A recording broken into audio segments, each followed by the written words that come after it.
Monday evening to everyone. We're coming to you live from the beautiful city of New Orleans in Louisiana at the Light Gate on the United Public Radio Network at 107.7 FM and the UFO Paranormal Radio Network at 105.3 FM. We're on Facebook, we are on Roku, we are on Rumble, and we are on YouTube. We have an incredible night for you all tonight. This one I'm excited about. I have many reasons to be so. I waited a long time for this to happen, just so you all know. So pay attention. It's coming. I hand it over to Preston. There you go, dear. Thank you, Dolly. Thank you all for joining us. Huge shout out to our sponsor, Carnation. We love you very much. We're very happy to be on board with you. So thank you very much for your support. And yeah, thanks to all of you for joining us tonight, taking some time out of your Monday evening to be here on the Light Gate. I think we're at episode 116. Yeah, it's 116. Pretty excited about it. It's very cool. I am your host, Preston Bennett, and my lovely co-host is Dolly Saffron.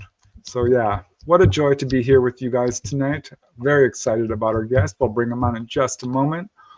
Like I always like to do, I like to say a quick hello to all you folks in chat. We love you so much. We just have such a good time with you guys. It's become like family here. So thank you so much for joining us. And let's see who we got here tonight. We got quite a crowd already. Nero Oranek first. Little happy face. Yay. Nice. Thanks for joining us. Yes. And we have Peak, our regular. Hi, Peak. From Vegas. Good to see you. Oh, my goodness. It's a cool place. Yeah. Kaleidoscope Eyes from Knoxville, Tennessee. Thank you very much. And Bob Thorson. Oh, Bob. Bob, thank you. Very nice of you. We truly appreciate nice. your kindness and generosity. Thank you so much. It means a lot. It really does help us. It really does, Becky. So thank you too. It's a great honor, and I'm just so delighted that you are supporting us. So thank you. I hope you enjoy the show. I think you're going to like our guest. I'm very excited.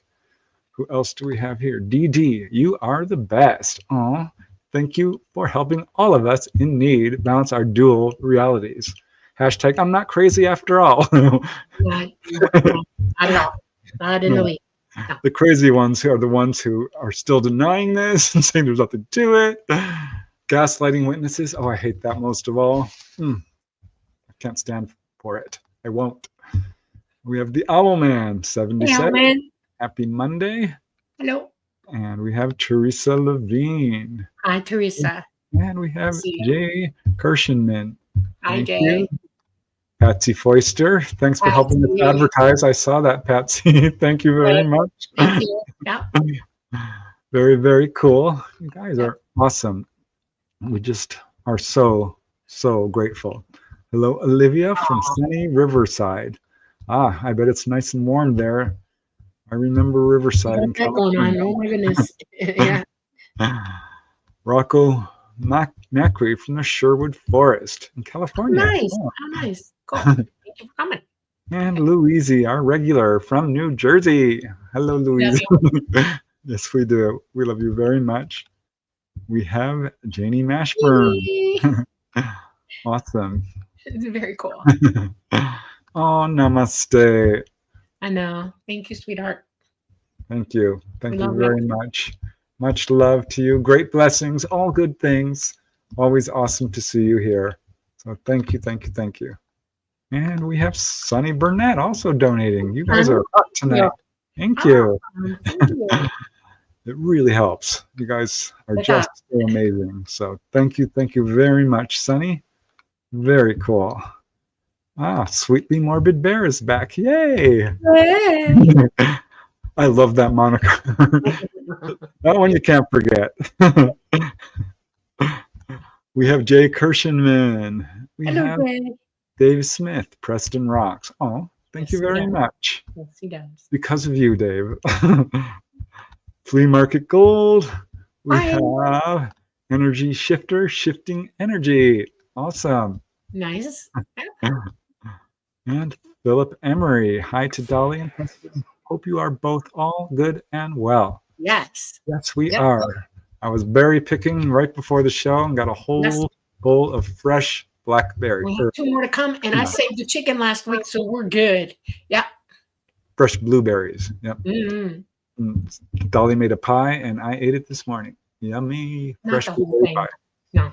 Well, I would if I could. Yeah. We have, Dolly, you want to pronounce that for me? Ayantra? Oantra. Lontra. It's just, I think, Finnish. If I'm wrong, tell me. Let me know. I think it's Finnish, right? Thanks for joining us. Oh, yeah. We have Tangolina. We have Tangolino. Bringing all kinds of very cool. Live long and prospers and thumbs up and dinosaurs and the whole deal. ETs and UFOs. Thank you. Flubber Lane says very cool. Hello and hello. Yay. We have Tim Houston from wintry Australia. Winter. Yeah, it's cold there right now. Can't wrap my head around that. Yeah. We're frying. Hello, Tim. We have Jacques Dion. Thank you. Hello. And just a nice big crowd. Tim Houston. We have Brian Morgan. My last day off. I'm here for a live for a change. Nice. Very cool. Good to see you. Glad to have you. Yes. We have Stargazer. Hey. We have Bambi Dudley. Hello, Bambi. By the way, our guest says hi, Bambi, and I'm sure he'll give you a shout out when we bring him on. He might be able to talk to you in chat at this point. This chat should be live. Yeah. We'll bring him on in just a second. I've already used up my time. I have 5 minutes, and yes, I'm going to start talking. Yes, right. Okay. Nicholas Wildson, thank you for joining us. We have Cherise Basilla. We have Robert. We have a nice crowd. Michael Kennedy, bringing the popcorn. Say love, Kylie. Thirsty, we love you very much. We have Oil Painter. We have Wendy Parks. Hello. I'm not going to get to all of you, I don't think, in my opinion. Yay. We have Kurt W75. Yes, Kurt. Hi, President Dolly. Great to see you both. Hope you're doing well. Yes, we are. Hope you are too. We have Robert from Missouri. And in my opinion, with a generous donation. In my opinion, thank you. Oh my gosh, you guys, we love you. Just love you. Andrea B. We have got Scarlet Fire, Mountain Dan. Yay. We have Debbie C. And we have me absolutely getting in trouble. Oh, wait. Here is our guest. He's in chat too. He's in chat too. Yay. See, I told you. Okay. Okay. We have the Stud Dog. Nice. We have Guardian, and okay, now I'm definitely in trouble, so I am going to bring on our guest. Let me just switch the banner here. Okay, you guys, let's get this show started. If you haven't figured it out, our guest tonight is the amazing Dan Harary. Rhymes with Ferrari, so that's how you can remember it. Very honored, delighted to welcome him. He's quite a prominent figure in this field. I was doing my research. There's nobody he hasn't met. I mean, honestly, George Knapp, Danny Sheehan, Linda Moulton Howe, Ross Coulthart, Richard Dolan, Paul Hynek. I mean, I can name drop all night. This guy, I'm really impressed, Dan. So let's see. Born and raised just outside of Asbury Park in New Jersey, Dan is a man of many talents, and that's putting it lightly. While best known for his 40-plus years of work in Hollywood as an entertainment industry publicist and the owner of the boutique Asbury PR Agency in Beverly Hills, Dan is also the author of 5 books. My Paranormal Life is his very personal memory of a lifetime of unusual events. Flirting with Fame details his 50 years of amazing celebrity encounters. And trust me, they're amazing. And his 2 novels, After They Came in 5, are fictional explorations of ETs, reincarnation, and actually all kinds of stuff. Dan is a 4-time UFO experiencer. I can't wait to hear about this. And a longtime member of the Southern California chapter of MUFON. I was there for years. He's the chairman and creator of the very influential the Hollywood Disclosure Alliance. Check that out, guys. This is becoming a moving force in this field. Also the host of the popular weekly podcast from Hollywood, It's Paranormal Tonight, and the founder and editorial director of the newly launched WOW Signal News Service, a unique new publicity distribution service for those researchers who are working across every avenue of the UAP, UFO, ET issue. You should check it out. Okay, go ahead. Talk about many hats. I'm not done yet. I had to shorten your bio down. I hope you don't mind. The director of media relations for Contact in the Desert, the world's largest annual UFO conference. He's delivered lectures and appeared on panels at many prominent UFO events, including, of course, Contact in the Desert, the Hollywood Disclosure Alliance, MUFON Southern California, Conscious Life Expo, and so many more. He's presented lectures online to MUFON chapters in Missouri, South Carolina, New Jersey. It goes on. And in addition, Dan just executive produced a new documentary entitled, quote, Inside Hollywood. So articles about Dan have appeared in dozens of major media outlets across the country, including, get this, Newsweek. How about that? The New York Daily News, the LA Times, the Hollywood Reporter, Variety, and the list goes on. Honestly, it really does. He has been interviewed on dozens of high-profile podcasts and radio shows, starting mostly in 2023. So he's done well, including Coast to Coast AM with George Noory, Fade to Black with Jimmy Church, twice on each, actually, Into the Parabnormal, the Jeff Mara podcast, Spaced Out Radio, all the big ones, including ours, Dolly. Maybe we're getting up there. Dan is a graduate of Boston University's School of Communications. He attended BU alongside radio legend Howard Stern. How about that? The father of two adult children, Dan lives in Beverly Hills, California. Do check out his links in the show notes. There's all sorts of wonderful, fun stuff to explore. But before I take up all the time just reading your amazing bio, Dan, let me get you on. Dan, welcome to the Light Gate. Hi, you guys. You know, sometimes I get exhausted just hearing that stuff, Preston. It's like, wow, I really did all those things. Yeah, I really did. I really did all those things. It's all true. Yeah, I know the feeling. It's funny. Dolly has a really long resume too, and people are like, "How did you get all this done?" You know, if you stick to it and you do what you want to do, it's amazing what you can get accomplished. I agree. It's for me. Ufology has become a real passion. It's far more than a hobby. It's a passion and a calling. And when you hear my story in a few minutes, I believe I was invited in. And Preston, like you said, since 2023, that's only 2 years. I've done half the things you just read. I've only done in the last 2 years because I was invited in, and I'll get to that story in a minute. Yeah, that's amazing. I like the word calling because that's kind of how I felt too. Sure. Absolutely, I felt called on to become a writer of this subject. Early on, I knew it. So yeah, I think that's a great description. All right, well, I warned you, Dan, before we got on the show how I like to start each show. When I look at an adult, I always imagine them as a little kid running around collecting tadpoles or climbing trees or riding bikes. And I'm curious. I'm intensely curious how this all rolled out for you. Were you a believer? When did your first UFO experience begin? You know, what brought you to where you are today? Sure. Okay. Nothing serious. Right? Not difficult questions. All right. Well, first of all, thank you very much for having me on. You know, you guys are legendary and iconic, and I appreciate that you would have me on. I'm a newbie. I'm a relative newbie to this world, but like I said, it's only been 2 years, but I guess I've made a big splash in 2 years. My parents were from Brooklyn. They met on Coney Island Beach. They met and fell in love. Coney Island Beach. My mother was 15 years old. My father was 19. Oh. A few years later, they married. They moved to Asbury Park, New Jersey.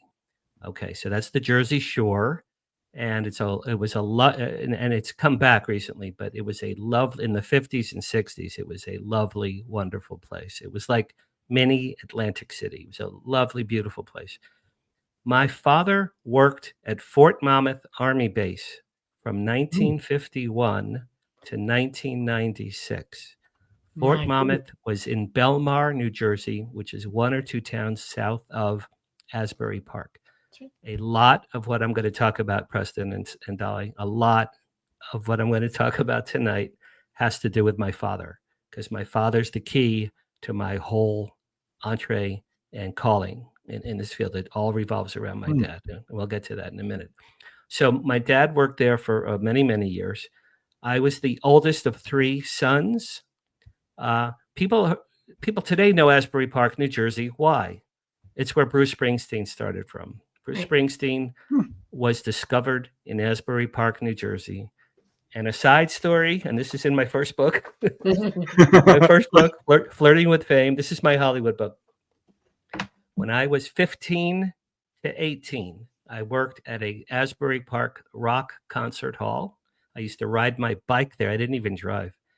And Bruce Springsteen used to play there with his band before he was famous, before his first, actually it was the week his very first album came out.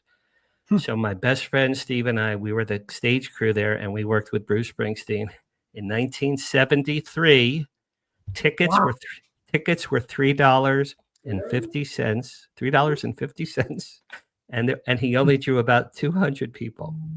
Okay. Wow. So that's completely a side thing. Wow. Okay, that began my entertainment stuff. So I'm the oldest of 3 sons. We grew up in West Deal, New Jersey, a very nice suburban area. Again, I'm the oldest of 3. So as a little kid, what did I do? I rode bikes. I built go-karts. I always had aquariums. My friends and I, we always had a fish tank aquariums. We played catch with my dad. We flew kites with my dad. A lot of just usual boy things. I do have a story about when I was 5. And the more I think about this story, the more I think this is when my paranormal stuff began. Okay. And it's actually this book, My Paranormal Life, chapter 1 of this book. It's called My Gargoyle. My Gargoyle. Okay. So I'll tell you that story. When I was 5 years old, there were two little girls that lived across the street from me. One was 7 and one was 8. And I used to play with them, and we used to climb trees, and we used to climb fences and things. And one day, I'm 5 years old, and these 2 girls climbed I'm going to say it had to be 25 foot tall, billboard sign, a block from my parents' house, and it advertised the local drugstore. There was a little shopping mall at the end of our street. So I'm climbing up inside the wooden lattice inside a billboard with these 2 little girls. These 2 little girls were older than me. They're climbing very high. I'm climbing to catch up. As I'm climbing, and I'm going to guess I had to be at least 20 feet in the air, maybe more. As I'm climbing, I remember this clearly. My hands slipped off the beam that I was holding. They just slipped. I remember seeing my hands like this, and I thought, uh-oh. And then I fell on my back, and I swear all my stories are true, and people, can you believe me or not? But I'm not a liar. I felt like I was falling through the air to the ground in slow motion. Okay, I'm falling in slow motion. These 2 little girls above me are screaming, Danny, Danny, right? They see me falling. I'm falling in through the air in slow motion. Cut to, I had missing time. Okay, this is the only missing time I'm aware of in my life. I don't remember hitting the ground. I don't remember at all. I woke up, and I'm going to guess, maybe it was a half hour later. I don't know. I woke up 2 blocks away on a couch inside someone's home. No one was home. It was a regular furnished house. No one was there. I'd never been in that house before or since. I woke up on the couch. I'm 5 years old. I sat up. I looked around. I remember thinking, you guys, am I dead? I remember thinking that. Am I dead? Did I die? Wow. Then I looked around. I said, hello, I'm 5. Hello, anyone here? No one was there, right? I didn't know where it was. I got off the couch. I went to leave. There was a cryptid being at the front door of this house. And again, I'm 5, so I can't recall exactly, but I think it was 6 or 7 feet tall. It had the face of a bull. It had wings that had been clipped off. So they were like bony stumps. I knew it had wings. They were like bony stumps on the shoulders, like a V back. And then it had donkey legs. Okay. Now you tell me what this thing was, because I couldn't tell you what it was. But this cryptid was there in front of me. He was leaving. He turned around. I'm standing there, and he went like this, like that. He snorted. He snorted at me. And I remember thinking, oh, he doesn't like me very much. Right? And then this thing walked through the door and just disappeared. So now I go outside. I look around. It's a sunny day. I look around. I see to the left is the pink house. My parents had a pink house. Oh, there's mommy's house. And I walked home. Okay, that's the entirety of the story. That's the entirety of the story. I had missing time. The two little girls I was climbing with didn't bring me to that home because they would have brought me to their mommy's house, or they would have brought me to my mommy's house. They knew my mother. Right. How did I get there? How did I get there? Who was this cryptid? Why did I fall in slow motion? All of these things. It's a true story. I've never been able to explain it, but that's my paranormal story from day one in my life.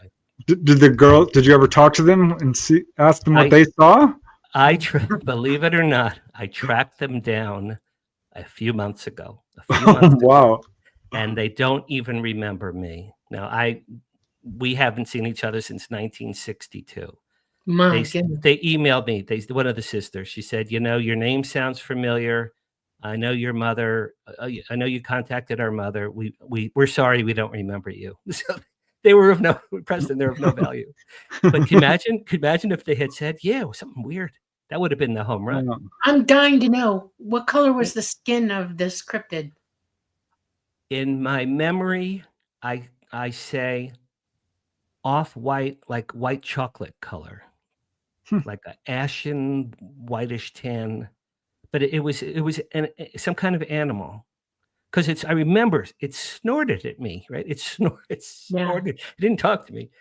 Here's what I got from that thing. That thing, to me, here's what I think now. I think he was saying, yeah, I just saved your life, you little brat, but I really didn't want to. Now, did you have any soreness on your body or nothing? No, that's a great question. No cuts, no bruises, no bleeding. No broken bones. So we can't blame it on a head injury, I didn't. I'm convinced I didn't hit the ground when I fell off that. I'm thinking you're exactly correct. You didn't hit the ground. He caught you in midair. I also think that he was an interdimensional being that walked through to save you, like a guardian angel. Okay. I had a gargoyle.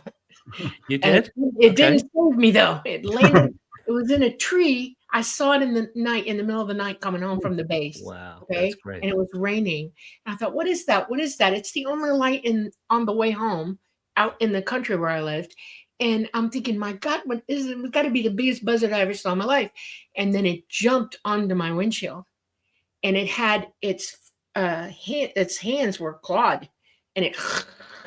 Did you see this thing's hands, Dan? Did you? That's what I wanted. When I saw him, he was facing away from me. So I saw his back. I swear to you, I saw these bony stubs on his shoulders. And I remember thinking at the time, it looked like he had wings at one point, but they had been like cut off with like a machete, That is so unusual. Had the wings, okay? Yeah, the wings. The wings were gone. He had wings, but they were. I have never heard any description quite like that. Very much like a bull, like you're describing, like a gargoyle bull. Okay. Yeah. And he had when he hit, he like bounced and then slid across the front of the truck and then down in front of it.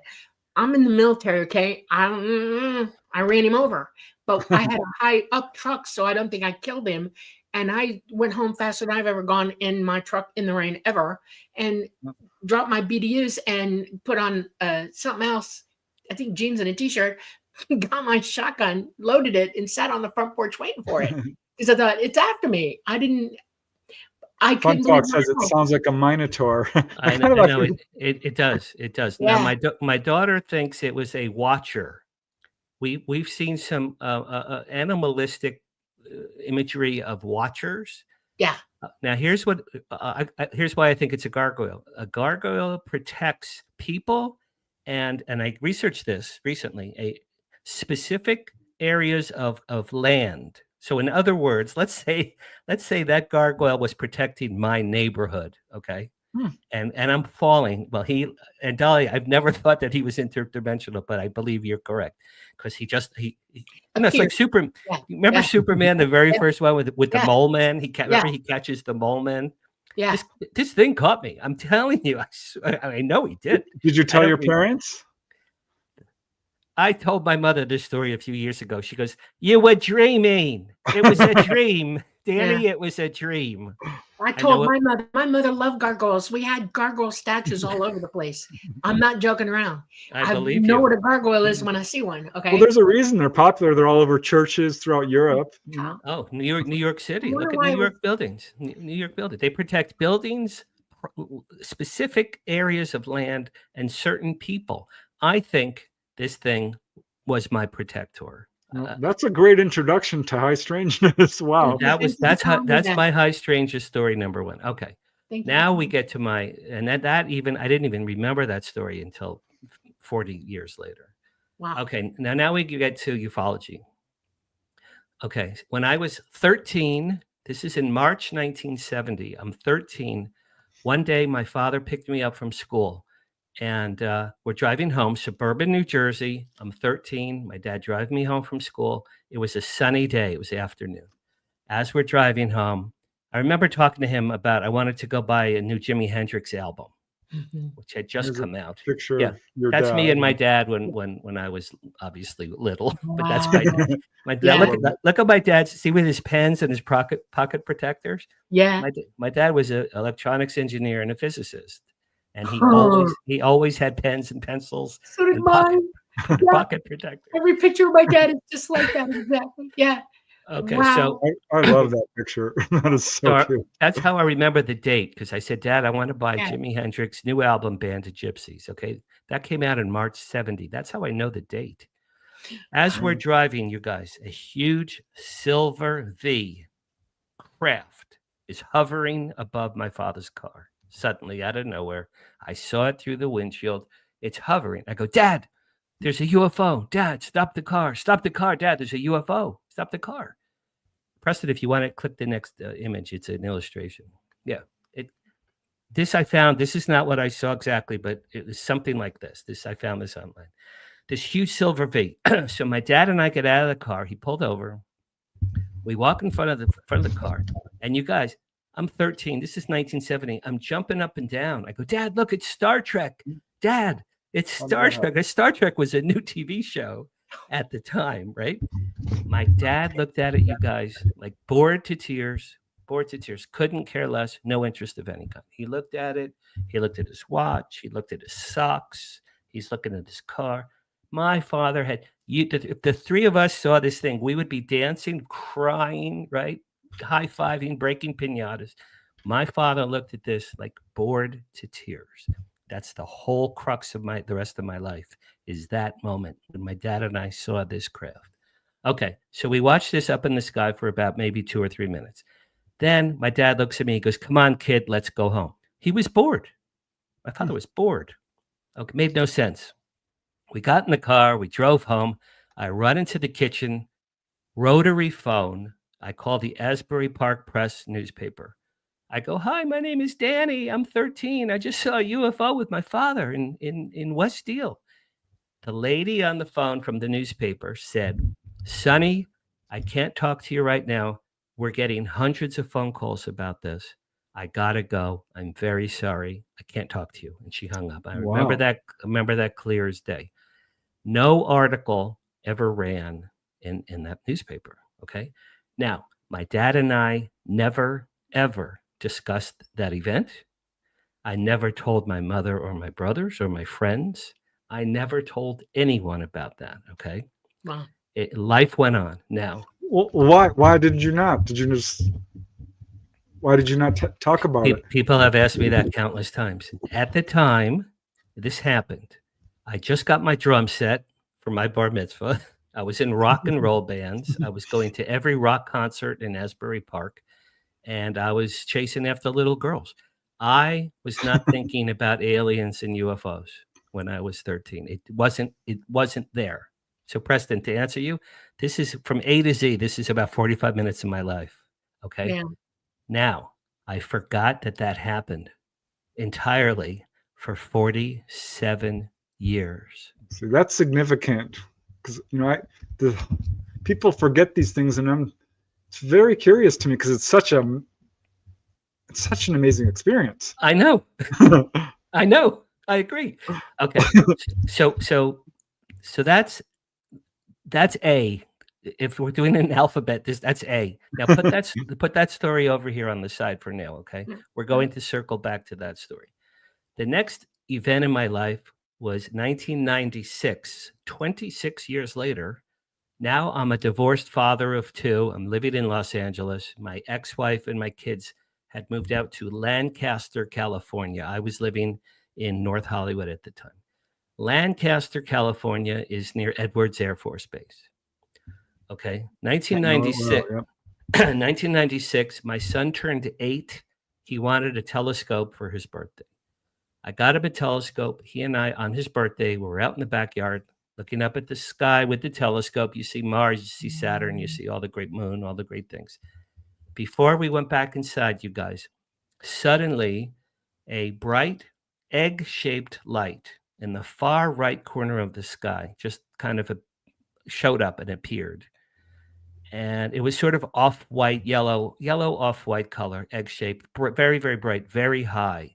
And it went all the way across the sky in a very, very straight line. And I said, Jordan, look, it's a satellite. Isn't that cool? Isn't that great? We got to see a satellite. It was so obviously a metallic object of some kind, right? So all the way. Now, it gets to that left side of the sky, you guys, and then it stopped in place for about 30 seconds. Okay. What can stop in place? Not a satellite. Not a satellite, right, Preston? So I swear to you, when it stopped, I said, Jordan, that satellite's going to fall to the ground. It's going to fall to Earth.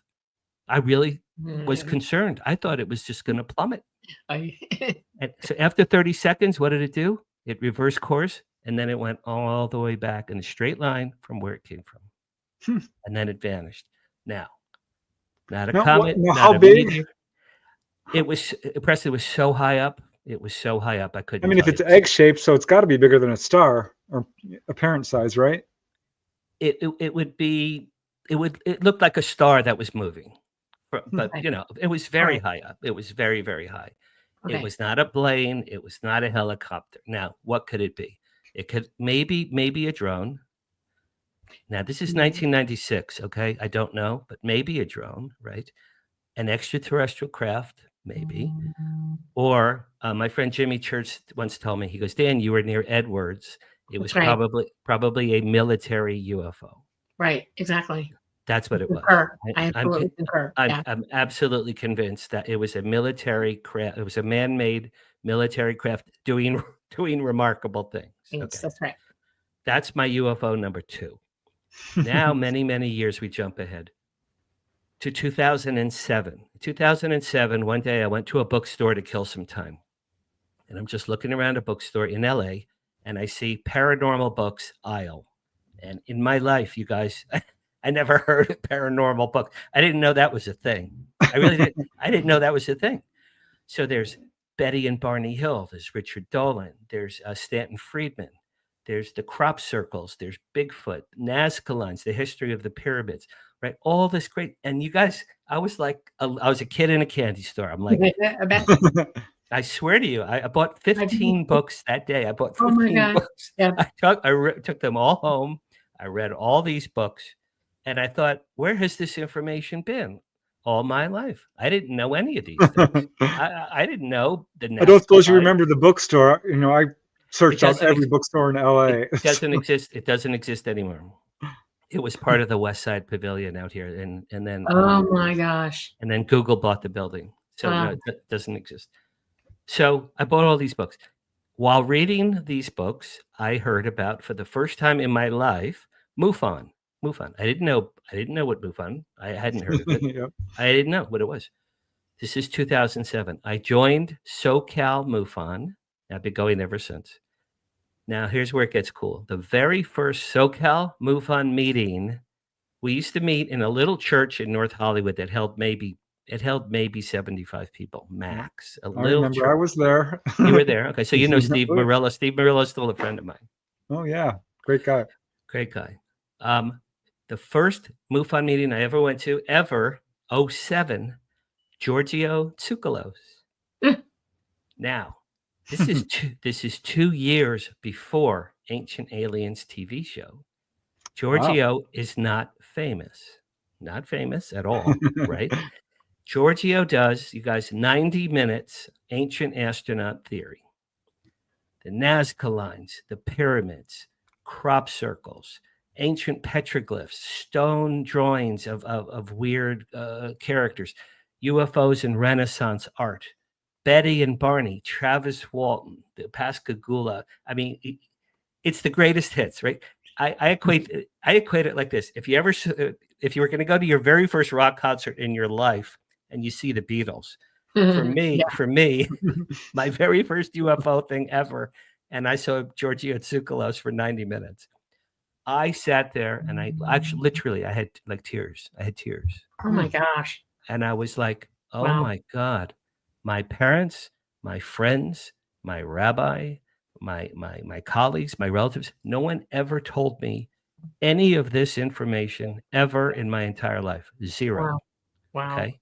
I Betty know and that Barney, feeling. Travis Walton, none of it. I knew none of it. So Yeah. at the end of that meeting, I shook his hand. I said, Giorgio, you literally just changed the course of my life. You just changed my worldview. I swear I said that to him. He goes, that's cool, man. That's cool, man. You're one of us now. that was great. Okay. Now this is 2 years before his show. Okay. So I'm kind of proud. And you know who met him that night as well? I just found out last week. Jimmy Church was at that same meeting with me. Oh my goodness. And he met Giorgio that same night I did. Okay.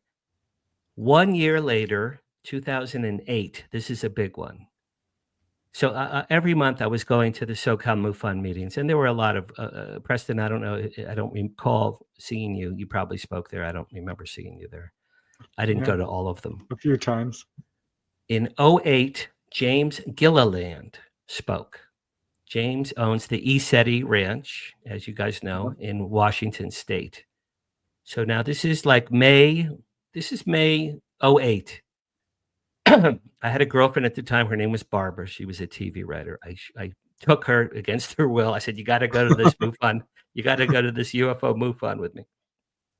James Gilliland owns the ESETI Ranch, ECETI. It's in Washington State at the base of Mount Adams. Mount Adams, as you guys know, but your people might not know this, is one mountain south of Mount Rainier. It's in the same range where Kenneth Arnold had his sighting in June 47. So there's Mount Rainier. The next mountain down is Mount Adams. Wow. Okay. No, I did not know that. Very interesting. So that is interesting. So James Gilliland at the MUFON meeting, he was showing slides and videos and films of crystal clear UFOs. Every color, every size, every shape. And this is not like you squint and you turn your head and you look from a distance. Yeah, I think there's a light that's a UFO. These were like UFOs, right? These were like captured above his property.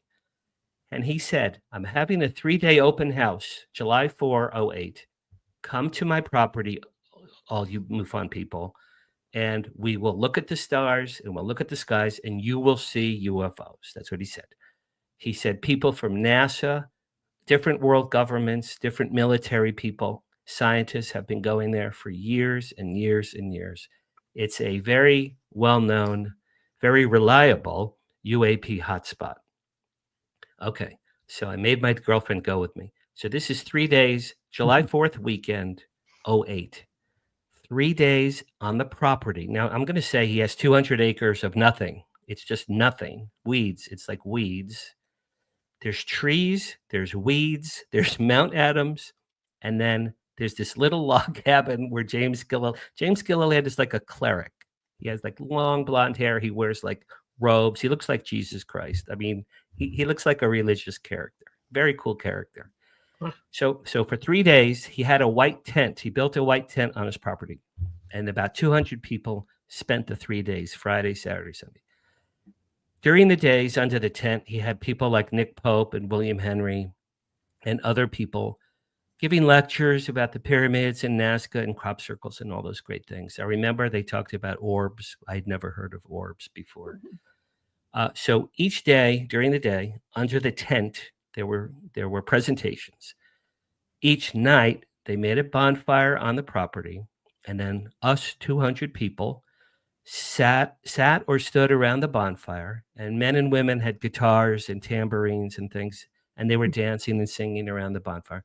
And we're looking up at the crystal clear sky near Mount Adams for 3 nights in a row.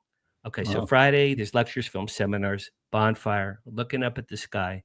Now, I had one of those big, at the time, I still had one of those big VHS video cameras. Remember, Yeah. you had to put the big cassette. Yeah. So it was heavy. It's I heavy. remember. Right? I didn't have a little one. I had to, like, because I still had it because when my kids were little. So I had it. So I'm like, come on, UFOs. Come on, you can do it. You can do it. Come on, I'm ready. Right? I have my camera. Hours and hours and hours and hours. You know how much your neck, you guys know this better than me, how much your neck hurts. Oh, yeah. After, My head chronic. It after was about, huge. after Yeah. about 5 hours, Yeah. you're like, you have a crick, you can't move. Okay. So Friday night, absolutely nothing. Okay, that's Hmm. fine. The next day, Saturday, the tent, lectures, films, seminars, the fire at night, dancing, singing, women dancing around, looking up. I have my camera. I go, come on, you can do it. You can do it. I know you can do it. Hours and hours and hours. Absolutely nothing. Okay. Now, the third day of the open house was a Sunday. Lectures, films, seminars under the tent, the fire, looking up at this guy, I have the camera, nothing. About 2.5 hours, nothing. Here's where it gets great, you guys. I put the camera down on the ground. I pull out my car keys. I said to my girlfriend, Barbara, you know, if we leave right now, we could beat all these other cars and get the hell out. Yeah. Okay, because there were 200 cars parked on the property. I swear to God, here's where it gets good. As soon as I said, if we leave right now, we can get out of here, a huge black craft from behind us came out of nowhere and hovered above us, 200 people and the bonfire, and it stayed still and it blocked out the sky. Hmm. Okay. I said to Barbara, what the hell is that thing? I said that out loud. I thought James Gilliland had arranged some kind of, I swear, like a Hollywood special effects thing to like put on a show for us. I thought it was the most fake thing I ever saw. I thought it was staged. Really, I thought it was staged because it was so remarkable. Like it had to be special effects. Okay. So I'm looking up at it. My heart starts beating fast. I'm like, what could that be? Underneath the craft now, there's a huge silver crystal bulb, like a bulb. It turns on beautiful, dark emerald green light. It goes bzzz, and it turns on, and now it's lit up, emerald green light in this bulb. And I said, what the hell is that? And then that green light shone, I think is the word, down upon us like this. Light, light, light, light, light, light, light, light, light, light, light, light, light, light, like Morse code. Emerald green, brilliant light. All of us, right? 200 people lit up. You know, like in the X-Files when they're all looking up, and it's always white light. For me, it was emerald green, like the Wizard of Oz emerald green. It was beautiful. Wow. And it was like Morse code. It was Morse code. And as that's happening, the light, I'm hearing, not in my ear or my brain, I'm hearing in my heart. And other people have said they've never heard of this before. In my heart, I heard, hello, we're here. We're sorry we're late. We know you've been waiting for us. We got tied up. We were in the neighborhood. We wanted to say hello. We love you. Don't be afraid. Everything's cool. We love mankind. Be kind to one another.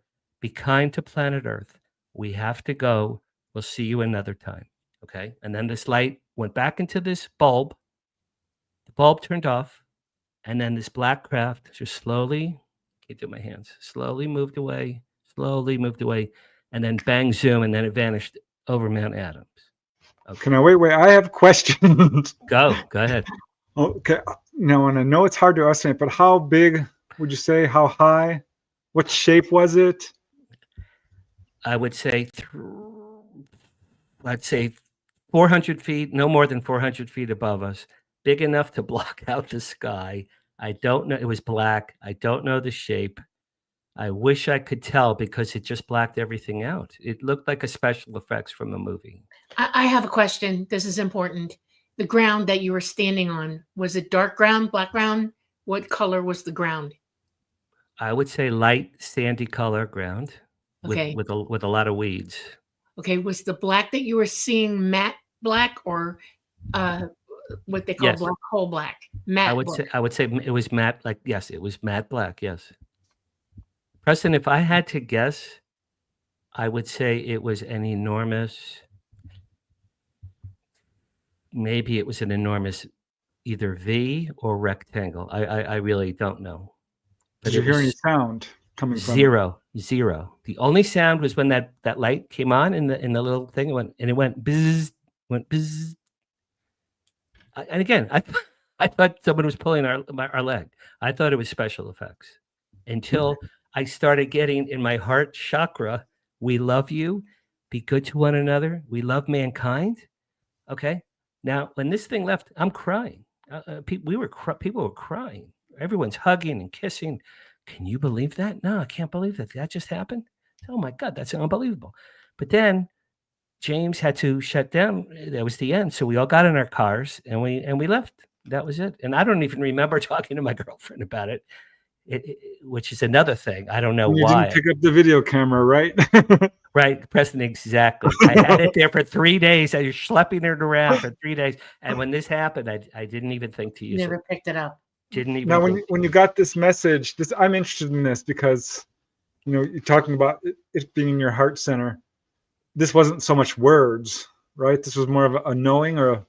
It was You know what I not. mean? It was exactly. It was not English words. It was here. It was sentences. It was almost like I felt like you know those ticker tape machines, like when the messages kind of go through like those thin strips of paper. It felt like a ticker tape machine was going through my heart. Hello, we're here. We love you. Don't be afraid. It was words that I heard in my heart, and it's the only way I can say it. I told Chris DePerno this story last week. He goes, "Dan, I've never heard of that in my life." How many people there felt and heard the same thing? Yeah, that's another question. That's it. No, that's a great question. That's a great question. I don't know if I was the only one that got the message. That's a great question, Dolly. I don't know. And did all of you see it? We all saw it. It blacked out the sky. It blacked out the sky. It had to be 7 minutes. It had to be 7 minutes. Maybe. Wow. But again, I don't remember even talking to my girlfriend. Yeah. In the drive back to the airport. I'm like, I don't know. Maybe think about like when I saw the thing with my dad and I didn't tell my mother. I didn't tell my mother. Why didn't I tell my mother? Isn't that just weird? I can't explain it. It's so intensely personal that right after it happens, I just go on with my merry way. I don't know. That's amazing. Yeah. Well, I hear that a lot. People don't talk about these amazing events, and then they'll remember them years later and ask, "Oh, do you remember that?" "Oh, yeah, I do." Yeah. Okay. One more question. Yeah. Sure. Because the person who puts this on was getting pictures all the time. Was he able to get a picture of it this time? Me? No, the guy who runs the whole James thing. Gilliland. Yeah. Oh, great question. Great question. I don't know if anyone recorded that. I have no idea. I should ask him because I know the date. It was the July 4th weekend, 2008. It was the last day of his 3-day weekend. Well, I've seen a lot of the photographs that's come out of that area, Mount Adams, and some are absolutely astonishing. They really are. When I was there, Preston, we were looking at Mount Adams, and someone said to me, it might have been James. Someone said, the Native American Indians who used to live on this property 100 years ago used to call Mount Adams the mountain of shining lights. Yeah. So that's pretty Sure. cool. So there's something going on over there at Mount Adams. Okay. Now, talk about forgetting and then remembering. Here's my next story, and this next story is the killer of all of my stories. Okay. Oh, wow. So 1970, saw the V with my dad, forgot about it for 47 years, right? What happened 47 years later? 2017, my father died. My father died April 2017 in Florida. Didn't have a good death with his second wife. I got the call. 3 days later, I'm here in LA. I went to my favorite deli. This is my famous story. I went to a deli to get a pastrami sandwich because my dad and I used to love eating pastrami sandwiches together. And I went to get a pastrami sandwich in honor of my father, to mourn my dad and to think about my dad. Okay, this is April 2017, 3 days after my father died. Went to a deli near UCLA. I ordered my sandwich. The waiter walked away. Now, I swear to God, to everyone, this is a true story, and it's a remarkable story, and it's a true story, okay? The waiter walked away. I'm sitting there at the table thinking, wow, I'm never going to see my father again. A beam of energy or light or something from above hit me in the head. It flew through the air and hit me in the head like knuckles on my head like this. Bang, hard, bang.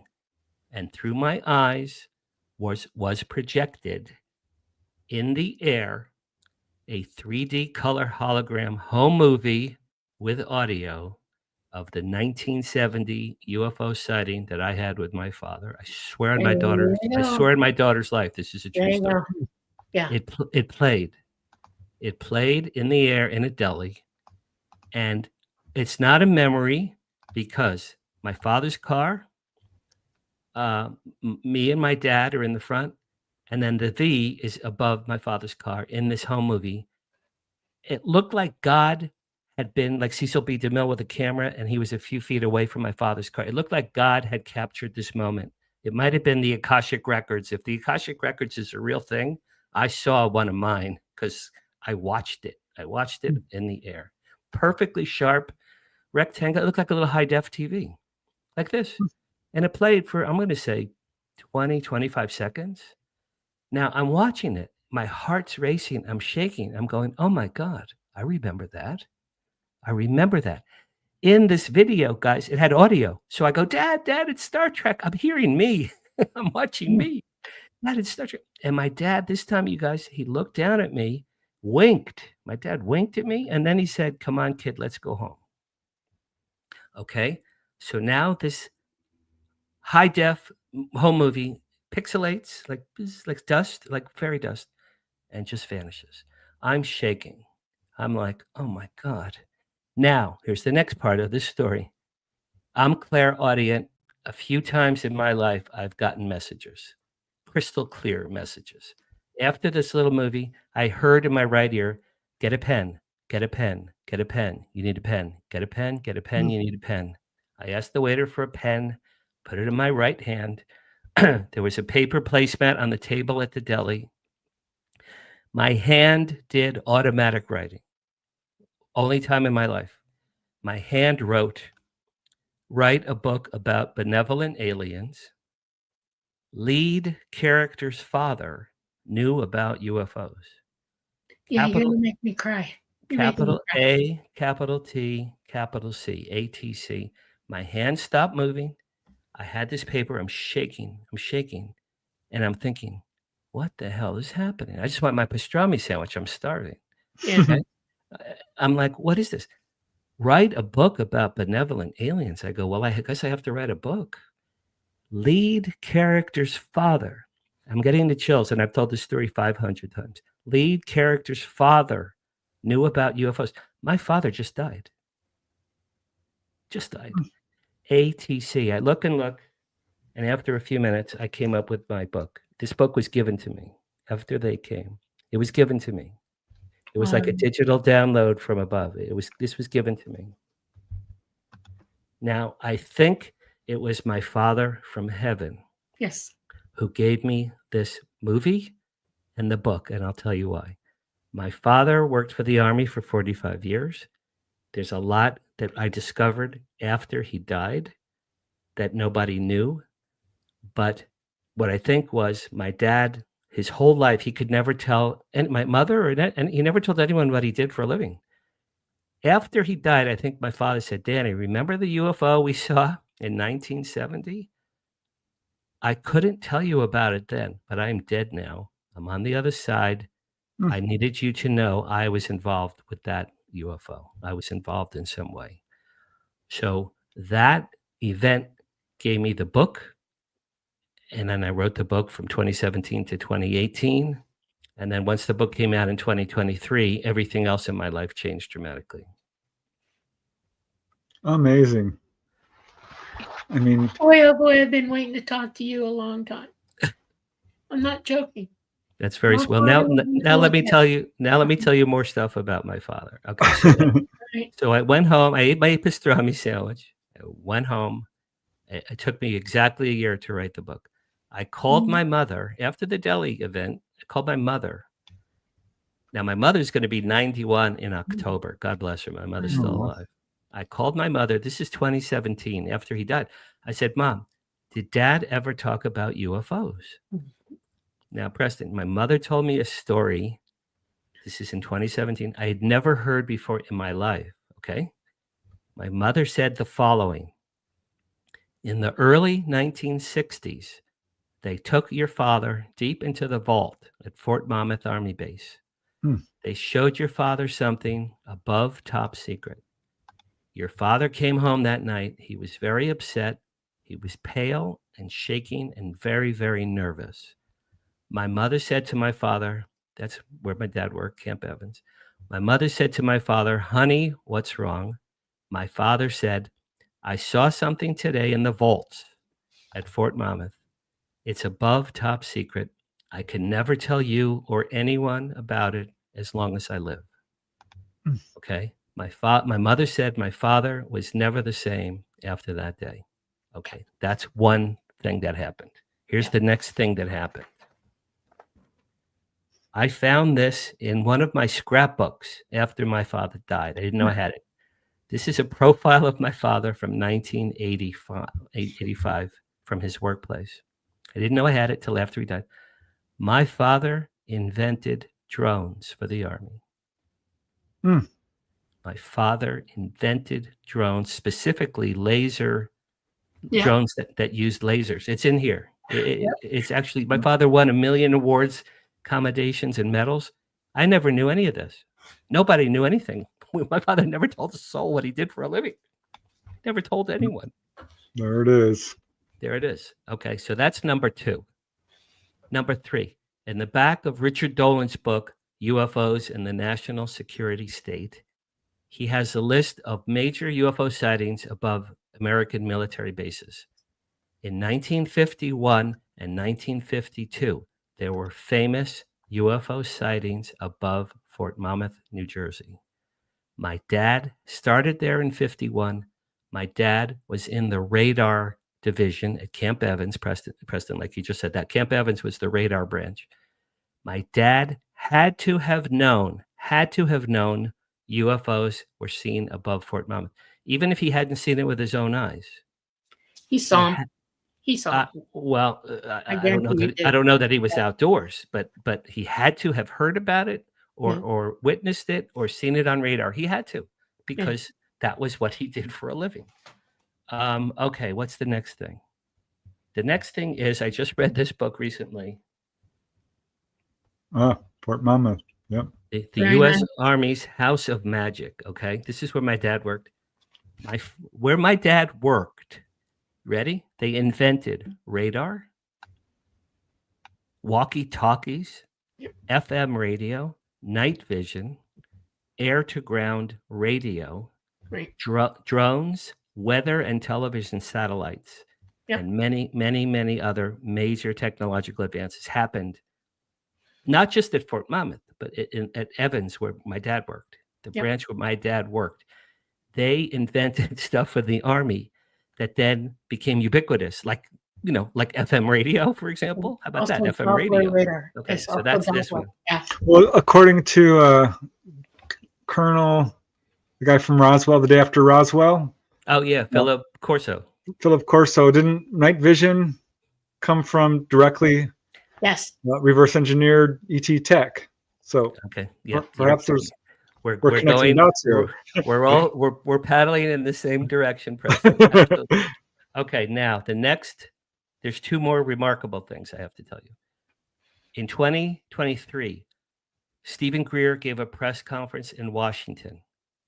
It was on my TV. We all have a big TV. I watched it live. In his presentation, he had a chart, you guys, of 151 U.S. military bases that he had proof of. This is Stephen Greer, proof of through his whistleblower network that worked on reverse engineering of recovered ET technology. Is that this here? There it is. There you go. Beautiful, man. Okay, you guys look at number 51. It's the second one down from the middle column, second down, Fort Monmouth, New Jersey. According to Stephen Greer's whistleblower network, where my father worked, they worked on reverse engineering of UFOs. I know it. Number 51. There it is. How about that? Okay. And now the last thing, which I just learned recently, in this book, this book is called McCarthy, Monmouth, and the Deep State. It's about Joe McCarthy and the Army hearings. He was flushing out communists who worked for Fort Monmouth in the 40s and 50s, which happened to happen before my father worked there. That happened to be true. Okay. In this book, you guys, it says that Fort Monmouth was involved with Project Blue Book. Yeah. Okay. So put all these clues together. My dad and I saw an amazing UFO, and he was bored. Preston, my father was bored. Why? Oh, I'm leaving something out. My mother said, your father went to White Sands missile testing range all the time. Yeah, I left that out. He went to White Sands all the time. When I was little, my father spoke at the Pentagon all the time. When I was little, he once told me that JFK had just read one of his reports. And I said, Daddy, that's great. Can we get ice cream? What am I, 7? 8? So cumulatively, my dad winked at me in the little home video, winked at me and said, let's go home. All these things cumulatively together. My father knew about UFOs. At the least, he knew about anti-gravity craft. He had to. My dad invented drones, and he also worked on radar and missiles for 45 years. Okay, so all of these things cumulatively led to my book after they came. And then when the book came out in 2023, that's when my modern era of ufology started. But it's all connected to my father. That's extraordinary. Gosh, what he must be thinking from his viewpoint on the other side now. I'm telling you, my father, in addition to the deli, you guys, he visited me in my bedroom three times in the week after he died. He came to me 3 other times. The first time, this is very personal, but I'm going to share this because this is going to show you that this is real. 5 days after my father died, 5 days, I was actually out of town. I was in Silicon Valley for a client PR meeting. 3 a.m, I'm in a hotel in Silicon Valley. I'm fast asleep in my hotel. My bed starts to shake. I thought it was an earthquake. I'm in Northern California. My bed is shaking. I thought it was an earthquake. I heard from underneath the story is in this book. I heard from underneath my mattress, Danny, Jeannie changed my will. I sat up. I go, Dad? My father was the only person on the earth who called his second wife Jeannie. Her name was Jean. Danny, Jeannie changed my will. How about that? I got out of bed, turned on the light. I looked under the bed to see if my father's ghost was there. Yeah. I swear to my daughter, this is true. This is 5 days after he died. It turns out, long story short, my father's second wife changed his will and his insurance in the last 2 years of his life when my father had severe Alzheimer's. Oh, wow. My father told me that from the other side in English. How about that? That's amazing. Is that not an amazing story? That's amazing. So that's how I know my dad. And then he turned on my lights in my room once, and he played my little drum set once because he knew how much I loved to play the drums. So my dad came to me a few times after he passed. Questions? Yeah, I'm the clip right now. My father was in the military also. He was also highly placed. He knew more than he was allowed to talk about. He worked for NASA. My father was an architect and an aeronautical engineer. Okay. And my grandfather, my mother's father, was an engineer for the military as well. Wow. My dad was an airborne ranger. And you're talking to somebody who's been there, done that. I'm preaching to the choir. You are. You got me on Christy Lynn, are you single? You're very pretty, and I'm single. Hello. Yeah. Email me, Christy Lynn. You're beautiful. All right, so now we can come to the modern present. If you want to the modern era, I could tell you where we are. Okay, so 2023, it took years till I got a publisher. Okay, it came out in 2023. The storyline, now it's a sci-fi novel. It's about two benevolent aliens that come to Earth to save mankind. They solve all our problems by working through a really schmucky guy. On page 1, this guy is drowning himself on his 70th birthday because he hates his life. He wants to be dead. Everything went wrong for this guy in his life in Los Angeles. He's drowning on his birthday in the Pacific on page 1 of this book. As this guy is drowning, a huge craft comes out of the Pacific. By the way, there is a Malibu UFO base in Malibu, which if you go to my WOW signal, we'll get to that in a minute. There's the whole article about the Malibu base on the WOW signal. The craft comes, beams up this guy. So it saves his life. This guy's drowning himself, saves his life.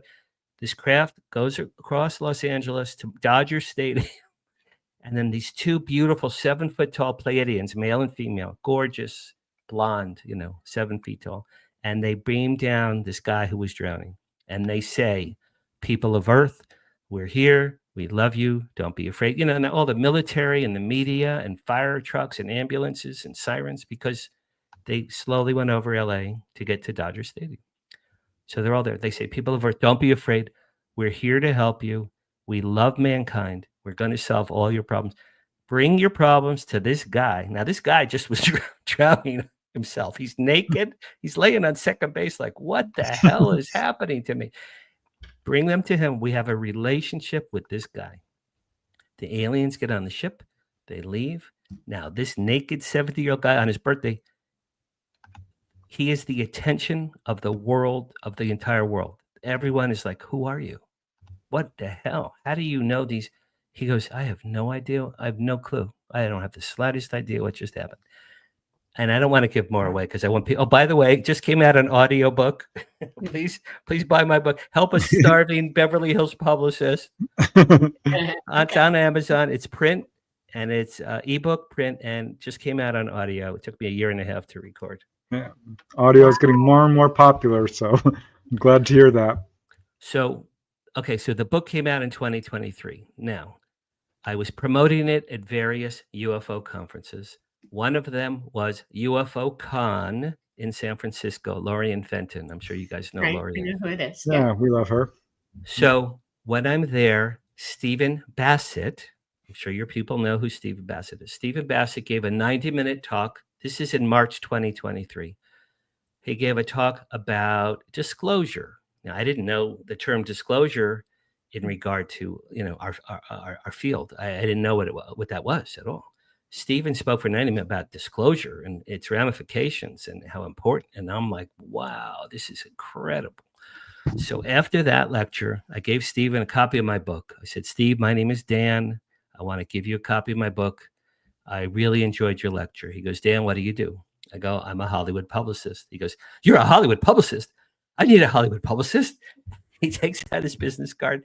We exchange cards.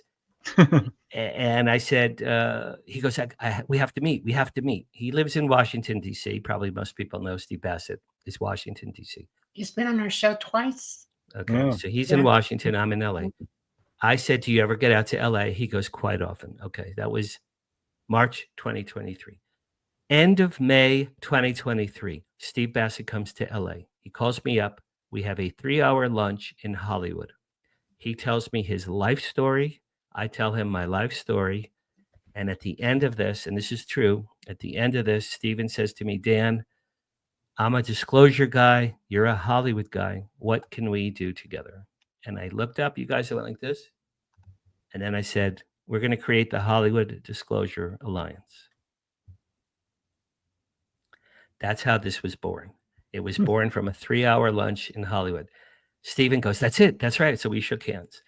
Now, 4 days later was Contact in the Desert 2023. Steven made me go. I wasn't going to go. He made me go. We shared his room. He introduced me to Richard Dolan and Nick Pope, Paul Hynek and George Noory, and all the greatest hits characters. And we told all of these people, we're going to create the Hollywood Disclosure Alliance. Now, Preston, we didn't know what it was. Oh, it was 3 words. It was all we had. We didn't have a logo. We had nothing. We had 3 words.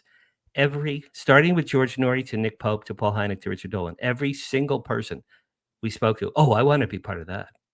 Oh, I want to be a member of that. Every single person. So at the end of Contact 2023, we had the world's leading UFO researchers, every single one. We had every single one lined up for something that did not exist. There was no such thing. Summer and fall 2023. My daughter is a gifted graphic artist. My daughter, Anjali, she created the logo. She created our website. Steven told all his friends, colleagues, and peers. I told all my friends, colleagues, and peers.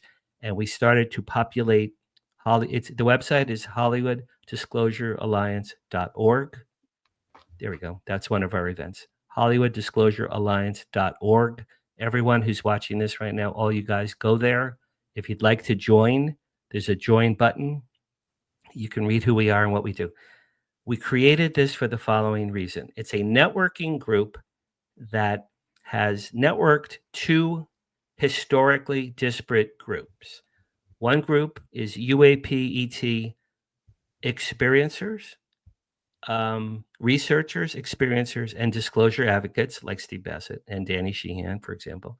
The other half, and what's different about this group is we have, because I've been in Hollywood for 45 years, Hollywood writers, producers, directors, podcasters, and performers.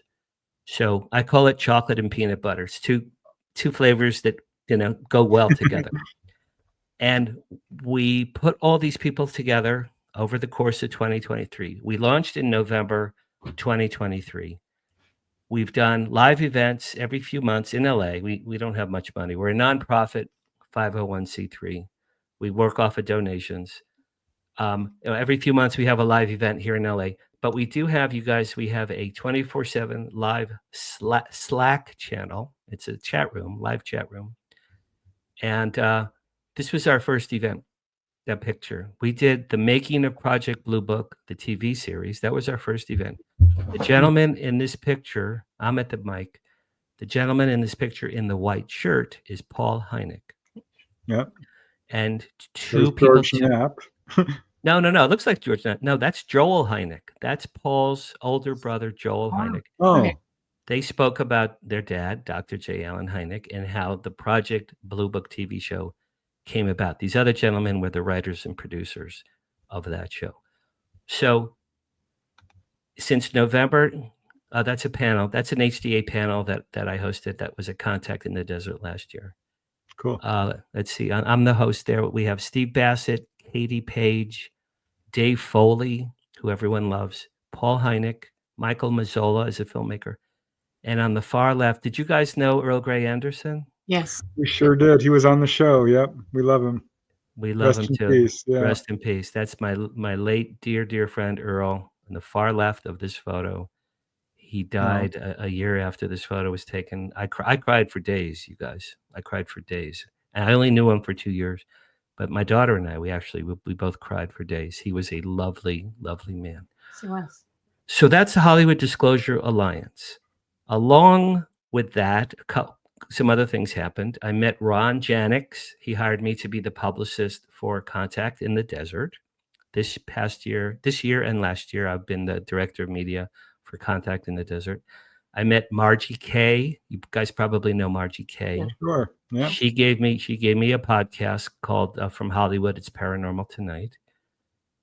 And so when I say, it's only been 2 years, these doors kept opening one to the next to the next.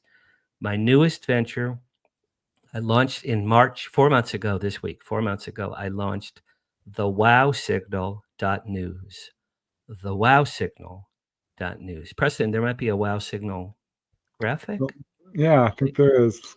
Give me a second. When you launched, I actually saw the first couple, and I've been watching it ever since. Every time I can find one of them, I do. All right, Dolly. Okay, so as a publicist, Oh, there it is.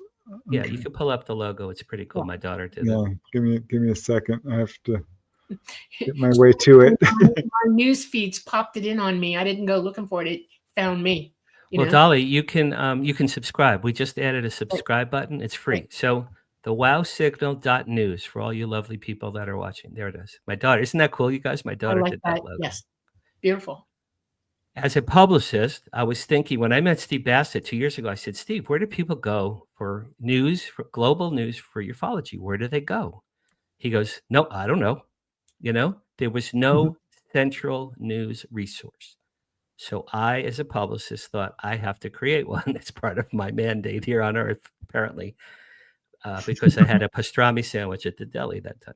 So I created the wowsignal.news. Every Monday, like today, we put up brand new news from around the world that people submit to me through email.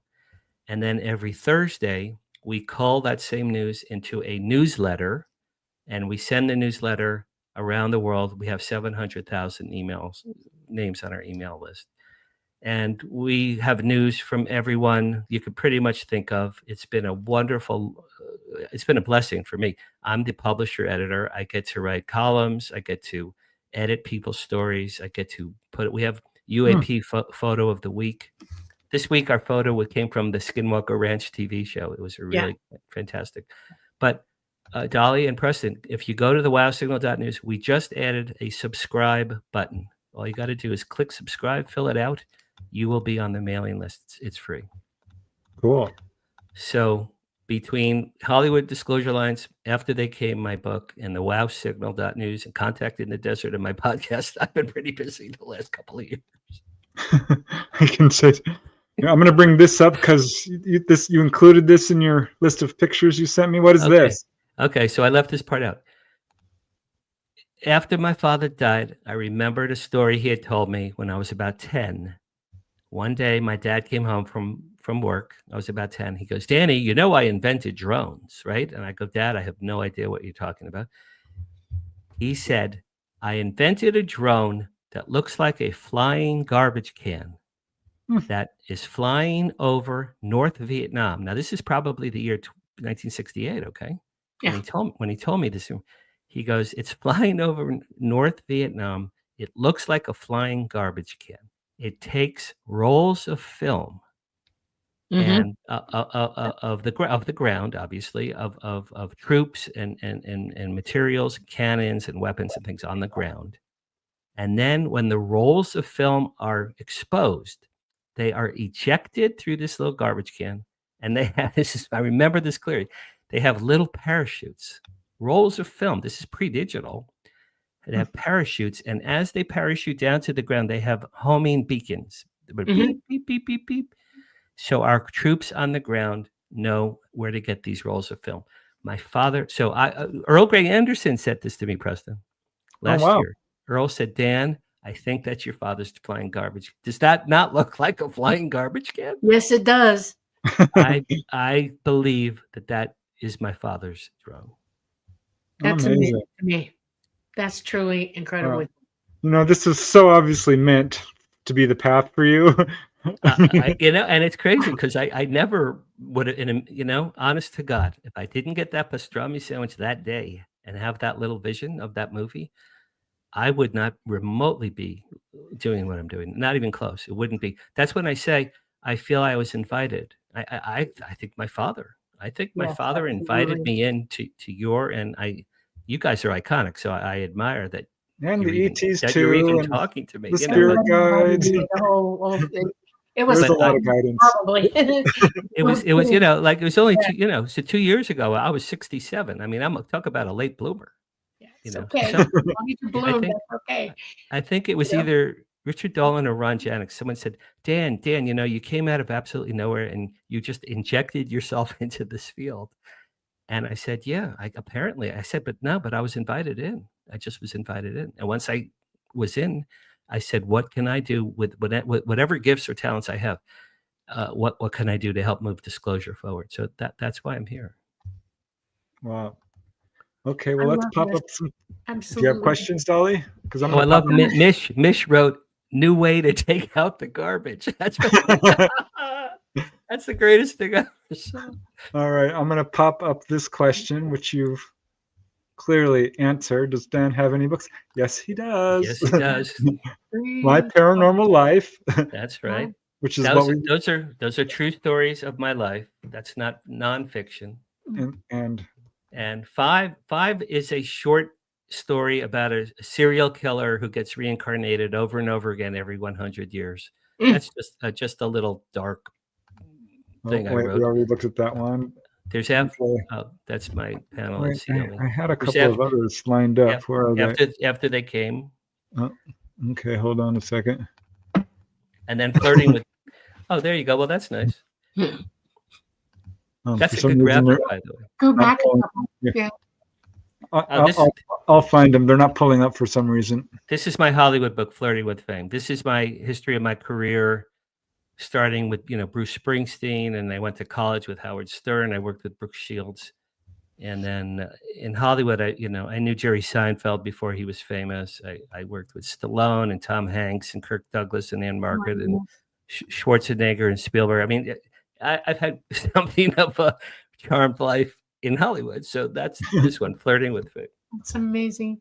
Yeah, I've got it in the wrong format, so it's not coming up onto the screen. Sorry about that. Yeah, Okay. Preston, you transformed into a beautiful young girl. Yeah. What happened there? Preston, where'd you do? Oh, Hold on. Right. Where are you? Preston is a beautiful young woman with. That's not me. So with I'm Cindy going to Black pop hair. out, and I'll come back in. Okay.